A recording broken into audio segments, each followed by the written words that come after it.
Please don't call me and ask me if I was talking about you. That is a question that you have to ask God. That is not a question that is for me. I will not answer you or anybody because I was given a message and I gave it out. And it's up to you to understand what God is saying to you. It is not up to me to know or understand. And I want no parts of disobedience to the Lord. I don't. You know, there are so many that have so little understanding. And God just, oh my goodness, His mercy and His love and everything, it just reaches and pours out to them. And I give messages to them to encourage them on their way in the things that they do, because God knows they don't know. But when people have been given firsthand long periods of instruction in practically everything, and they turn their back and say, I don't need this anymore, that's entirely different than so many of you that called me and so many of you that are going on your way with God. Sure, because you don't have that special kind of calling. You don't have that. So therefore, you have your special kind of calling between you and God. I don't tell you what to do. I don't tell you where to go. But when you come to me and you tell me you want to be a part of me, you tell me how much you love me and everything else, and you want to be a part of my ministry, and then you desert that. And you say God called you somewhere else. That is different, because all of those words, all of those agreements have been recorded in heaven. And unless it's made right, unless it's made right before God the way it should be, it can't change. It'll be marked against you because you're the one that took off.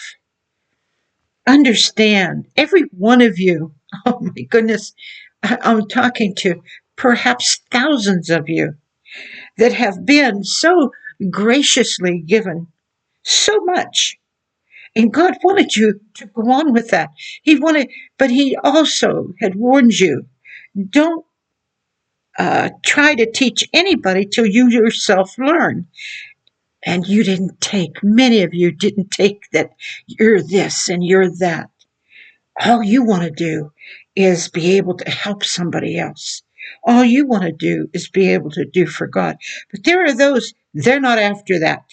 What they're after is using me as a stepping stone to make sure they have enough of God that they could climb upon my back, your back, whatever, and get to the highest level of what they think is a calling of God. So they think if they pick up this group and they pick up that group and they begin teaching before they're ready, they think, oh, God is with. Think it all you want. I have warned you. I went through things so that you didn't have to. I endured things so that I could warn you. I didn't do it for me. Did I choose it? No. Nobody on this earth would choose to go through the things that I went through so that I could give the truth out. Nobody. I didn't choose it. You have to understand that. He took me there. I did not choose it. I have done the best I know how to do. But the people who have done things deliberately, thinking that they have it all, thinking that they could just dust their feet off on me, thinking that it's okay with God. Those people that I really believed when they said they loved me, I really believed when they said they wanted to be a part of me. I believed that with all my heart. I believed that I encouraged them, I strengthened them. And when they got strong enough, they spit me out. And they said, well, that's because God's calling me to go here and get close to Him. And like I said, I know of a lot of people that answer the call of God to get close to God, but none of them spit me out. None of them dump me. None of them make me feel useless and unwanted. And you say, well, nobody can make you feel, no, they can't. That's why I'm still here, because they can't do it. But when that comes to your sorrow, I have to rebuke it. To your sorrow, I have to change it. You can't do it because I'm not going to go down. You can't deliver me up to Satan. You can't tell me that what I have is not real. You can't talk to me in that manner as though you know better. The only thing you can do is just deny me. And go ahead. I had one young lady tell me yesterday, as you would say, have at it. And that's how I say, have at it. I am very blessed because there's only been, I could say, a little tiny handful of people that did this to me. A little tiny. All the ones that had done this in the past couple of years, maybe 3 or 4, they're gone. A lot of people that did that to me, they're gone. You know, the Bible says somebody makes themselves your enemy. It's not me making them an enemy. I'm not their enemy. I was and still am their friend. But they make you their enemy. And they do whatever it takes to hinder you. I have thousands of people that God wants me to reach. And this pool of doing things to me tries to pull me away from what this one needs, that one needs, this one needs. I have so many you would not even believe, but they pull and pull. They want you to believe this and they want you to believe that because they know better and they this. Well, I won't go there. I know better. This is not going to be a real long message because I'm going to tell you why. The time's going to come I'm going to quit talking about this. And and like I warned one other person, I said, when I stop talking, that is when God takes over.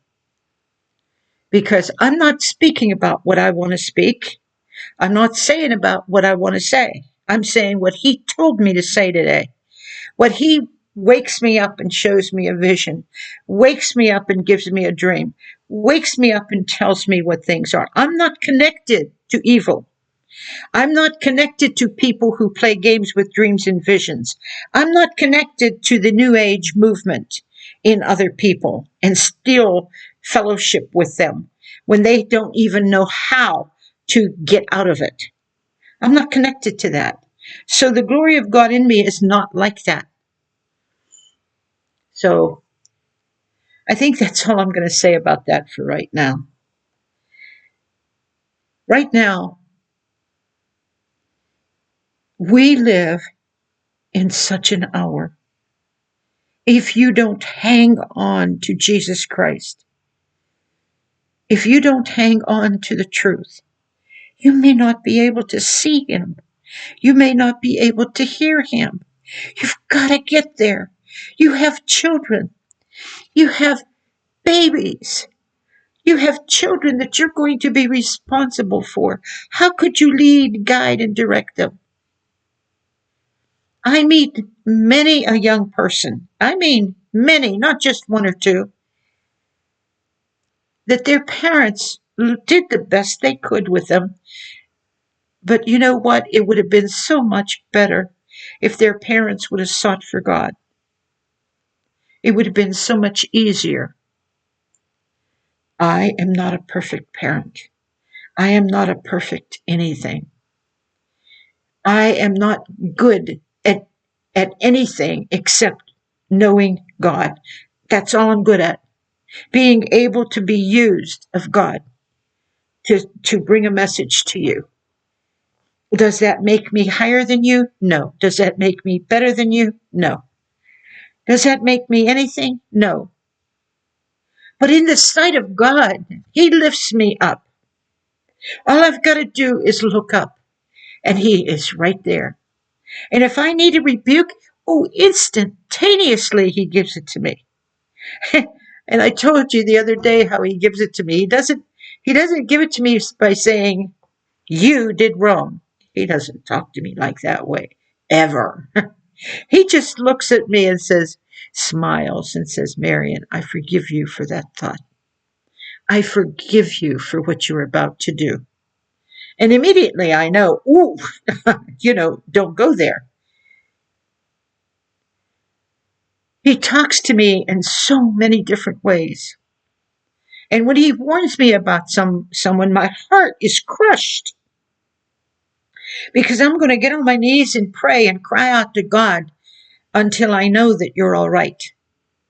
You see, I've got to know and to feel in the spirit that you're going to be all right. You're going to make it no matter who you are. If you have ever contacted me, that's how I feel about you. You can get angry with me. You can get mad with me. You could do anything against me. You could hate me. You could reject me. You could do anything. But in my heart, once you set in my heart, you're set there. And I will never, ever hate you. I will never, ever reject you. I will never, ever do none of those things. Because love is unconditional. It's not by the way you react to me, the way you treat me. Many of you are so kind. You say such nice things. But I don't thrive on that, and I don't live for that. I thrive on what he says. And he many times tells me and lets me know when he holds me, well done, Marianne. Well done. Because I know when I'm doing well. I want you to have something like that. That's why I bother. That's why I strive to give you messages, to make him so real that you won't hurt him, that you won't turn your back on him. He hurts, don't you see? He hurts. He gave his life for you, and he hurts when you turn your back on him. He gave you everything, and it hurts when you shun him and don't want him. And when he's inside of me, it hurts. Don't you see? It hurts because he's the one that lets me know they're not turning their back on you. They're turning their back on me and you. And he's the one that cries. And I told you that one time I told you about how I went on ahead and plowed ahead to do my own will. I broke the heart of God. He cried and he cried and he cried. Because he knew up the road I was going to hurt. Well, that's where I'm at right now. Crying because I know up the road is really bad if somebody makes the wrong choice. I've been there. I've done that. I know it. So I do all I can. You see somebody that's going to run head on. They put their head down and they run head on to jump off of a cliff. Would you be so callous, so hard that you would not run to try and stop them? It reminds me of that pony. Out of the clear blue sky, I lived on a flat land property, and there was a hill, a steep hill. And there was this little girl coming down that steep hill on a pony. That pony is what was running what they call belly to the ground. That means flat out. The front and back legs were spread out as far as they could go. So what happened is when I saw that, instantly knowing I'm not a runner, and she was coming this way, and I can see her, and she was going to hit a T in the road. And what would have happened to that little girl? So there I am. The Lord had me run and stop that pony. I didn't do it. He did. He loved that little girl. You can laugh at me, mock me, do whatever you want. But to know that you had an experience, that you could save somebody, a little child screaming at the top of her lungs, where there was no hopes of anybody stopping her. And God used me to do it. What did that make me? That made me nothing. It made God have all the glory for what he did for that little girl. He took me and trained me so that I could be there at that time. I tell all of you when you say thank you over the phone, and I say, don't thank me. Thank Jesus. He raised me to be able to speak to you, to pray for you. Don't thank me.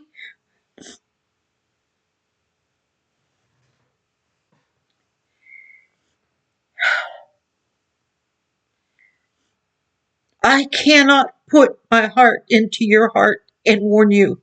I cannot stop you from doing what you're doing to yourself. I can't prevent you. I can only pray for you and hope you hear his voice. That's all I can do. I can't do anything else. I can't say anything else. There's just no words left. There's nothing left.